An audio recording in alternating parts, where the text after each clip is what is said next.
नूरतिशा साहब, चलें। तो हम क्या कह रहे थे कि जो आपके पास आई हैं वो प्रोपोर्शनल हैं डी के। ये कोई ख़ास बात नहीं थी। खैर हम अपने टॉपिक तरफ आते हैं।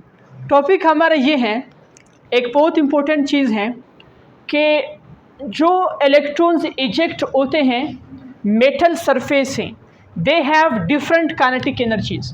उनकी काइनेटिक एनर्जीज़ क्या होती हैं? डिफरेंट होती हैं। इजेक्टेड इलेक्ट्रॉन्स हैव, बोलो भाई, डिफरेंट काइनेटिक एनर्जीज़। क्यों? कोई बता सकता है क्यों? कोई बता सकता है कि जो इलेक्ट्रॉन्स इजेक्ट हो जाते हैं मेटल सरफेस से, उनकी डिफरेंट काइनेटिक एनर्जीज क्यों होती हैं? थोड़ा आगे सोचिए, आपसे बता रहा हूँ, आपसे बता रहे, थोड़ा सा आगे सोचिए बस। जी, और कोई आसान मिसाल, सॉरी, इसका आसान जवाब ये है, चूँकि हम जानते हैं कि इलेक्ट्रॉन्स मुख्तलिफ शेल से निकलते हैं, इसी वजह से उनकी एनर्जीज़ क्या होगी? मुख्तलिफ होगी। कोई सी ख़ास बात मेरे ख्याल में नहीं। सही है? तो इस बात को ज़रा देखें। अब सवाल ये है, हमें कैसे पता चला कि इलेक्ट्रॉन्स की एनर्जी डिफरेंट होती है? ये तो सही है कि मुख्तलिफ शेल से निकलती है, डिफरेंट होती हैं। डिटेक्ट कैसे करेंगे? तो उसके लिए आपने क्या करना है, अगर आप लोग को याद हो, वेल डन, शाबाश, आपने इस बैटरी के टर्मिनल्स को क्या करना है? बोलो यार, रिवर्स करना है। हाँ, एक और इम्पोर्टेंट पॉइंट मेरे ज़हन में आ गया।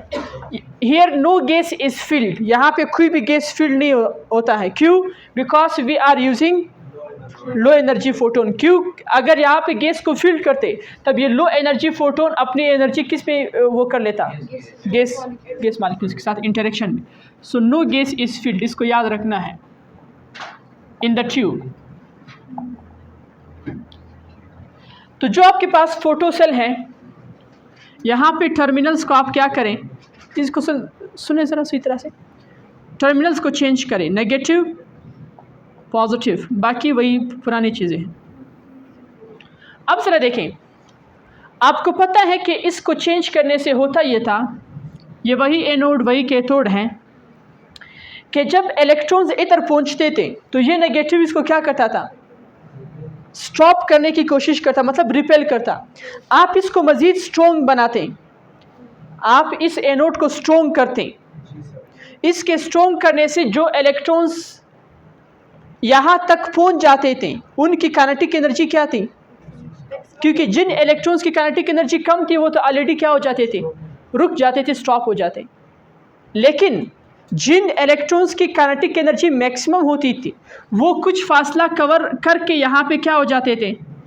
स्टॉप हो जाते थे।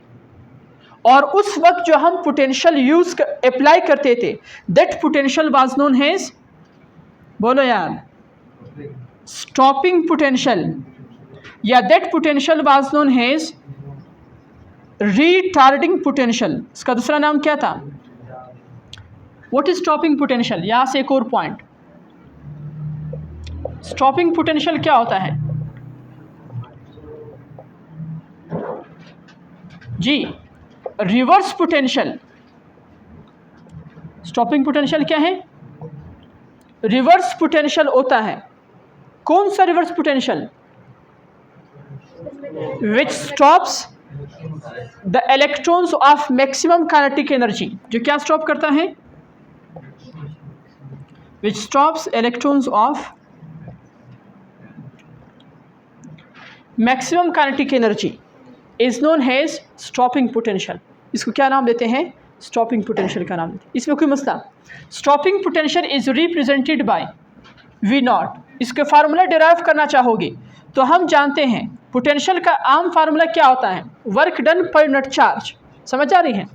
यहाँ पे हम चार्ज की जगह इलेक्ट्रॉन ले रहे हैं, इधर चार्ज की जगह क्या ले रहे हैं? इलेक्ट्रॉन। चूँकि हम इलेक्ट्रॉन की बात कर रहे हैं, maximum kinetic energy of electron. If work done is equal to kinetic energy maximum, अगर वर्क डन बराबर है किस चीज़ के? काइनेटिक एनर्जी मैक्सिमम के बराबर है, तो फिर पोटेंशियल किस चीज़ के बराबर होगा? वी नॉट के बराबर, फिर मैक्सिमम पोटेंशियल के बराबर होगा। समझ आ रही कि नहीं आ रही? तो इधर वी की जगह क्या लगाओगे? We not. क्यू की जगह क्या लगाओगे? ई। ये ई इधर इस तरफ डिवाइड है, यहाँ पर आकर क्या हो जाएगा? मल्टीप्लाई। इज इक्वल टू ना काइनेटिक एनर्जी क्या? Maximum. So kinetic energy maximum equals to, ये बहुत इंपॉर्टेंट फार्मूला है, ये काफ़ी ज़्यादा यूज़ होता है, काफ़ी ज़्यादा यूज़ होता है। Kinetic energy is equal to E V naught के बराबर है। एग्जाम के अंदर इसके एमसीक्यूज़ में उमूमन अगर आपको याद हो, आपने जब वैसे भी एमसीक्यू सॉल्व किए थे डॉन ऑफ मॉडर्न फिजिक्स के, उसमें एक फार्मूला था कि half mv² is equal to E V naught. ये वेलोसिटी है, मैं इसको थोड़ा सा कर्ल करके लिख रहा हूँ। आपसे बाज़ औक़ात पूछा जाता है कि find the speed of the charge particle, और आपको पोटेंशियल दिया जाता, ये पोटेंशियल आपको दे दिया जाता, याद है कि नहीं? थोड़ा सा फिर आप यहाँ से स्पीड निकाल सकते थे, टू को इधर शिफ्ट करो, two E V naught divided by m square root is equal to v।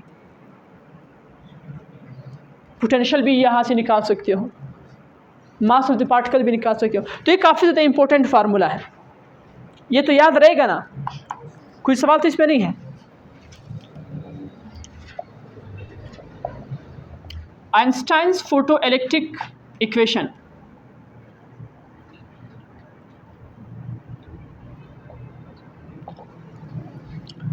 This is what a metal surface.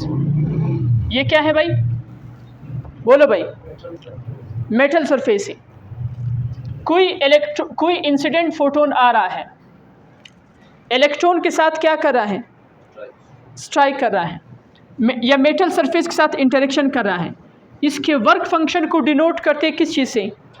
Phi से, which is known as work function, जिसको वर्क फंक्शन का नाम देते हैं। जब ये इलेक्ट्रॉन निकलेगा, आने वाले फोटोन की एनर्जी को डिनोट करते किस चीज़ से? और यहाँ पे जब इलेक्ट्रॉन निकलेगा तो उसकी क्या होगी? काइनेटिक एनर्जी होगी।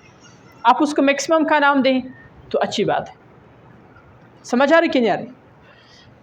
टोटल एनर्जी किस चीज़ के बराबर होगी? इंसिडेंट फोटोन की। टोटल एनर्जी इंसिडेंट फोटोन की किस चीज़ के बराबर होगी? यानी देखो एनर्जी क्या हुई दो हिस्सों में, एक ये है कि इलेक्ट्रॉन को निकालने में इजेक्ट हुई, और जो एनर्जी बच गई वो क्या बन गई? उसकी काइनेटिक एनर्जी बन गई। यानी E इक्वल्स टू, बताओ ज़रा, phi plus well done, kinetic energy maximum. This is known as Einstein's photoelectric equation. इस इक्वेशन को मज़ीद अच्छे तरीके से समझो। E की वैल्यू लगाओ, E बराबर है किस चीज़ के? HF के बराबर है, इज इक्वल टू, चले फाई की वैल्यू लगा लो, HF नॉट के बराबर है ना। देखो is proportional to F naught. अगर एनर्जी प्रोपोर्शनल है F के तो फिर फाई प्रोपोर्शनल होगा किस चीज़ के? देखो ये एनर्जी है, ये फ्रीक्वेंसी है, थ्रेशोल्ड एनर्जी है तो थ्रेशोल्ड फ्रीक्वेंसी। आ रही बात समझ में? ये क्या है? वर्क फंक्शन का एनर्जी नहीं है, तो threshold frequency, sorry threshold energy is proportional to threshold frequency.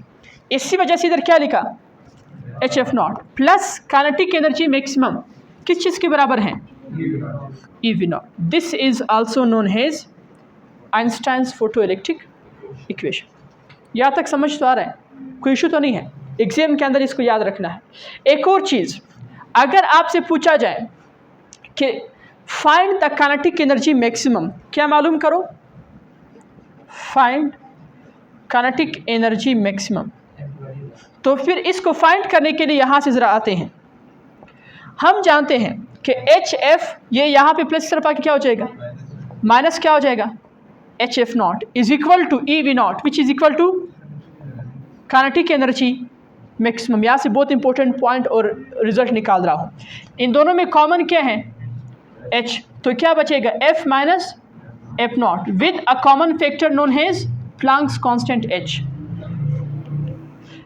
H क्या है?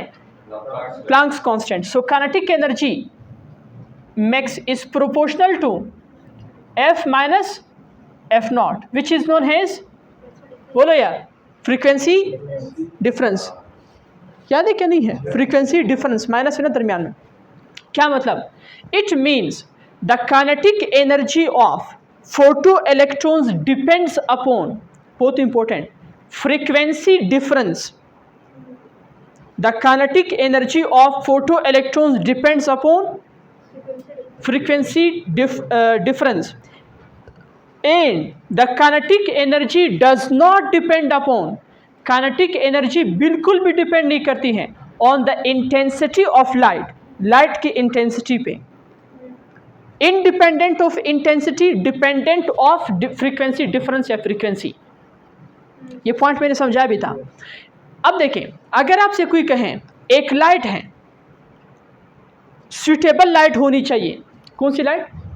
सुटेबल लाइट, मतलब suitable light is that light which can eject electron from metal surface. कोई सुटेबल लाइट है, अगर मैं उसकी ब्राइटनेस ज़्यादा करूं, क्या करूं? ब्राइटनेस बहुत ज़्यादा करूं, मतलब इंटेंसिटी बहुत ज़्यादा करूं, तो बताओ काइनेटिक एनर्जी जो इलेक्ट्रॉन्स की हैं उन पे इफेक्ट पड़ेगा क्या नहीं पड़ेगा? तो सवाल ये है, बिल्कुल भी इफेक्ट नहीं पड़ेगा, क्योंकि इंटेंसिटी से इंडिपेंडेंट है काइनेटिक एनर्जी। वो सिर्फ डिपेंड करती है किस चीज़ के ऊपर? फ्रीक्वेंसी डिफरेंस के ऊपर। हाँ, अलबत्ता अगर सूटेबल लाइट हो और आप ब्राइटनेस को ज़्यादा करो, तो इस बात को हमेशा याद रखो, इस बात को हमेशा याद रखो कि अगर ब्राइटनेस ज़्यादा है तो इसका मतलब, बोलो ना भाई, इंटेंसिटी ज़्यादा है,